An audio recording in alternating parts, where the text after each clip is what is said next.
What's the difference between a Democrat and a socialist? I used to think there was a big difference. What do you think it is? The difference between a Democrat like Hillary Clinton and a socialist like Bernie Sanders. What's the difference between being a Democrat and being a Republican? But what's the bigger difference? What's the big difference between a Democrat and a socialist? You're the chairman of the Democratic Party. Tell me the difference between you and a socialist. The relevant debate that we'll be having over the course of this campaign is what's the difference between a Democrat and a Republican? I think there's. You know, Chuck, it's always fun to be interviewed by Chris Matthews, and I know that he enjoys that banter. The important distinction that I think we're going to be discussing, I'm confident we'll be discussing in this campaign, is the difference between Democrats and Republicans. All right, so as promised, John Sununu, former governor of the state of New Hampshire, former chief of staff to President George H.W. Bush, and author of a great book on the former president, The Quiet Man. There it is on your screen. Governor, welcome. So why she knew she'd be asked about it again on Meet the Press. She gave the same non-answer. Is it because there really is no difference between today's Democrats and socialists? You got it. It's approached a point where there's only the slightest sliver, and if you're being generous, only the slightest sliver of difference. You know, Democrats used to believe in the free market and capitalism. Socialism is quite anti-capitalist. It has a mistrust of the free market. That certainly sounds like the Democratic Party today. Yeah, but are you surprised for someone in her position that she doesn't have some answer? I'm never surprised as how little Debbie Wasserman Schultz knows. All right, so let's move on. Speaking of the Democrats, and of course Hillary is the Democrat, Sanders is the socialist supposedly. But all this talk now of Biden possibly getting in the race, and do you believe that's serious? And you know, now we're hearing about the CEO of Starbucks is being asked to run against Hillary. Realistically, is Hillary in huge trouble here, or just a little bit of trouble? She is in big trouble. The numbers are horrible. The direction of the numbers continues to go down. She has not created any semblance of a coherent message. She is desperately buying $1 million or $2 million worth of ads in Iowa and New Hampshire. She is scared stiff that Bernie has identified a huge anybody but Clinton crowd. And so the Democratic Party is looking around, and Joe Biden is probably the most likely alternative horse. You know, the Clintons released their taxes or whatever, and the person who wants to, you know, relate to the common person and be everybody's representative, I think they paid more in taxes than the story I saw that Jeb Bush ever made in his lifetime. How does that play into her problems going forward? Well, you pay that kind of taxes when you make at least 2 or 3 times that kind of money. And that's what they did. They made about 3 times that kind of money and put it in their pockets. You pay taxes on the money you put in your pockets.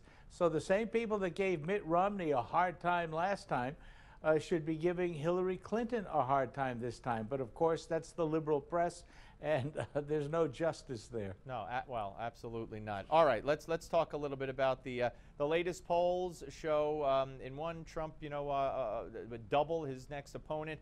The NBC News Wall Street Journal poll yesterday shows Trump, and then interestingly enough, and I want to focus on this for a second. Are you surprised? You know, Ben Carson is 4 in that poll. So between the top 4, you got 2 people who are totally outside of politics. Is that, you know, indicative of where we are as a country? I think what people are identifying with right now, Steve, are words coming out of candidates.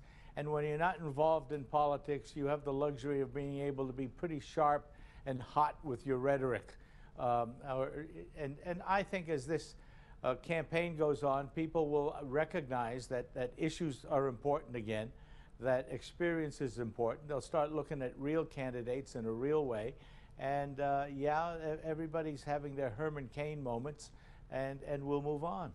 Is it a Herman Cain moment? Because I've heard that talked about, and you know, to be fair, I think Herman Cain might have led one poll at one time. Michelle Bachmann might have led one poll at one time. But here, you know, I didn't want to bring up Trump a lot. I'm not, but here at the top, you've had Trump consistently in poll after poll after poll for weeks. Well, look, this is, first of all, we're polling a heck of a lot earlier. We're believing in polls a heck of a lot earlier than we ever have. This process is really started early this time.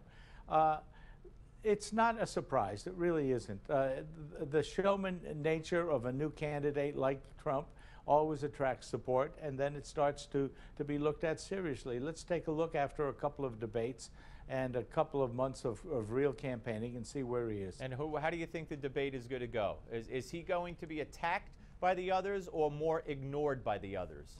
I think they'll be more ignored, but who knows? Each one has his own style. That's the kind of thing I'm more likely to be wrong than right on. But if I were were advising somebody, I would advise them to ignore him to a great extent. And the ex-president, the subject of the quiet man, George H.W. Bush, he's doing well? He's doing well. He's home. He's got to wear a collar brace, so that makes him a little cranky, I hear. But physically, he's doing fine. The recovery is on track.